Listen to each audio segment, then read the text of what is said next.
ଗାଈ ଘିଅ ବା ଗୁଆ ଘିଅ ଶରୀର ପାଇଁ ଭଲ ନା ଖରାପ ଆକୁ ଗୁଡ୍ ଫ୍ୟାଟ୍ କହିବା ନା ବ୍ୟାଡ୍ ଫ୍ୟାଟ୍ କହିବା? Palmolein oil, soybean oil, rice bran oil ଏସବୁ କ'ଣ ସ୍ୱାସ୍ଥ୍ୟ ପାଇଁ ଖରାପ? ତାହେଲେ ଆମେ ସବୁଦିନ ଖାଦ୍ୟରେ କୋଉ ପ୍ରକାର ତେଲ ୟୁଜ୍ କରିବା ଦରକାର? ନମସ୍କାର, ନିରୋଗ ଓଡ଼ିଶା ତରଫରୁ ଆପଣମାନଙ୍କୁ ହାର୍ଦ୍ଦିକ ଅଭିନନ୍ଦନ ଏବଂ ସ୍ୱାଗତ। ମୁଁ ସନ୍ଦୀପ୍ତ କୁମାର, ନିରୋଗ ଓଡ଼ିଶାର ଫାଉଣ୍ଡର। ନିରୋଗ ଓଡ଼ିଶା ଗୋଟିଏ ହେଲ୍ଥ ଆଣ୍ଡ ୱେଲନେସ୍ର ଅର୍ଗାନାଇଜେସନ୍ ଯାହା ପାଖରେ ବିଭିନ୍ନ ପ୍ରକାର ଏରୋବିକ୍ ଏକ୍ସପର୍ଟ, ଯୋଗା ଏକ୍ସପର୍ଟ, ହେଲ୍ଥ ଏକ୍ସପର୍ଟ ଏବଂ ଲାଇଫଷ୍ଟାଇଲ୍ ଏକ୍ସପର୍ଟ ମାନେ ଅଛନ୍ତି, ଯେଉଁମାନେ ଆପଣଙ୍କର ସ୍ୱାସ୍ଥ୍ୟ ଏବଂ ସ୍ୱାସ୍ଥ୍ୟ ରକ୍ଷା ଦିଗରେ ଯେତେ ପ୍ରକାର ପରାମର୍ଶ ଦେବା ପାଇଁ ପ୍ରତିଶ୍ରୁତିବଦ୍ଧ।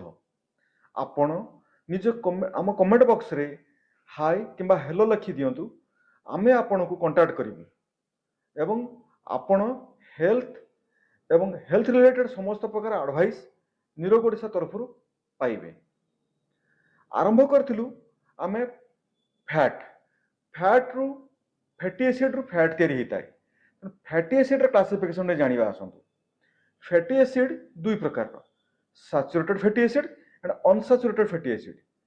ସାଚୁରେଟେଡ୍ ଫ୍ୟାଟି ଏସିଡ୍ ତାକୁ କହିବା ଯିଏକି ରୁମ୍ ଟେମ୍ପରେଚରରେ ସଲିଡ୍ ହେଇକି ଥାଏ, ଯେମିତି ବଟର, ଘି, କୋକୋନଟ୍ ଅଏଲ୍, ଚିଜ୍, ଏସବୁକୁ ଆମେ ସାଚୁରେଟେଡ୍ ଫ୍ୟାଟ୍ ବୋଲି କହିଥାଉ।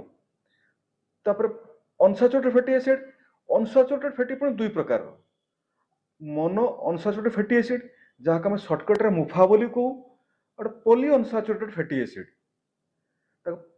ତାକୁ ପୁଫା ବୋଲି ମଧ୍ୟ କହିଥାଉ। ଆଉ ବିଷୟରେ ଡିଟେଲ୍ସ ଜାଣିବା ଆସନ୍ତୁ।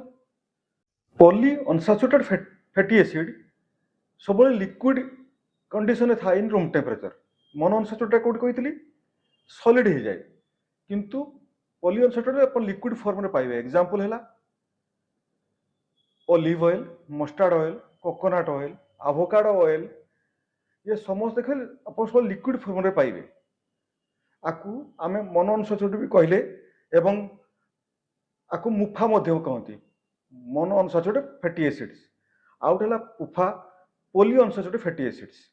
पोली unsaturated fatty acids basically nonveg source रे मिलता है, वेज सोर्स रे मिले बट बेसी परिमाण रे आपन को नॉनवेज सोर्स रे मिलता है, जेमिति की fatty fish, Salomon, mackerel, sardines, ये सब विभिन्न प्रकार फैटी फिश रू आको आमे बाहर करता हूँ। ता सहित चिया सीड, फ्लैक्स सीड, वालनट्स रे मध्य पोली अनसैचुरेटेड फैटी एसिड थाए। ये क्लासिफिकेशन में सरला। आपरे आसीबा टिके essential fatty acids. Essential fatty acids आम बॉडी भितर तैयारी हुए नाही, आमको सब बेलू बाहर सप्लाई देवा पड़ो। दुई प्रकार, गोटे ओमेगा 3 आउ गोटे ओमेगा 6। ओमेगा 3 ताकू आमे पोली अनसैचुरेटेड फैटी एसिड भी कहू, एसेंशियल फैटी एसिड्स भी कहू। आम शरीर पे बहुत जरूरी। नेक्स्ट वीडियो मन गोटे गोटे वीडियो रे पूरा गोटे गोटे ओमेगा 3 बुझेबी, किंतु आज खाली मु हिंट्स दे दउची।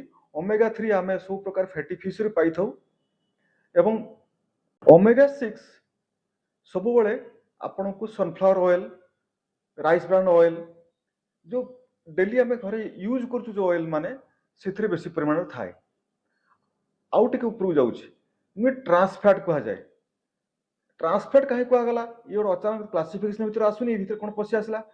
ट्रांस फैट सब आमे निजे निजे तैयारी करछु, जे ये बहुत डेंजर, आम बॉडी पे बहुत डेंजर।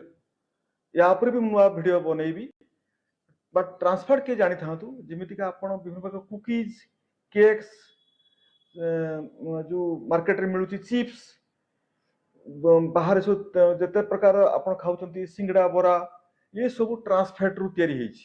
ताको हमें काहे ट्रांस फैट कहलु, आकु कहा जाय हाइड्रोजनेटेड ऑयल। आउ टिके क्लियर कहि दउची, ओवर हीटिंग, से तेल को बारंबार हिट करा जाए एवं सेति पई आपे आपे ता भीतर ट्रांस फैट तैयारी हे जाए, जे कि आम शरीर स्वास्थ्य एवं स्वास्थ्य रक्षा पई विपज्जनक। दर्शक बंधु, आज क्लासिफिकेशन ऑफ फैटी एसिड विषय कहली। ये चैप्टर बहुत भास्ट, आपण बारंबार रिवाइंड करके वीडियो को देखो। सो दैट आपण आपण किचन रे को प्रकार तेल यूज करूचंती, आमको ब्लड प्रेशर काहे की होउची, कोलेस्ट्रोल काहे की होउची, डायबिटीज काहे की होउची, ये सॉल्यूशन सब आपन पाखरे। निरोग ओडिशा आपण स्वास्थ्य एवं स्वास्थ्य रक्षा और तार प्रतिकार ପାଇଁ ସବୁବେଳେ ପ୍ରତିଶ୍ରୁତିबद्ध। आपण आपण कमेंट आम इनबॉक्स रे दियंतु, आमको टिके भल लागिवो।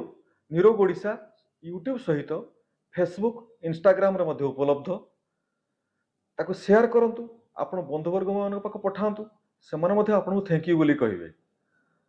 पुणी देखा हबो। आपण सुस्थ रहंतु एवं सुरक्षित रहंतु। नमस्कार।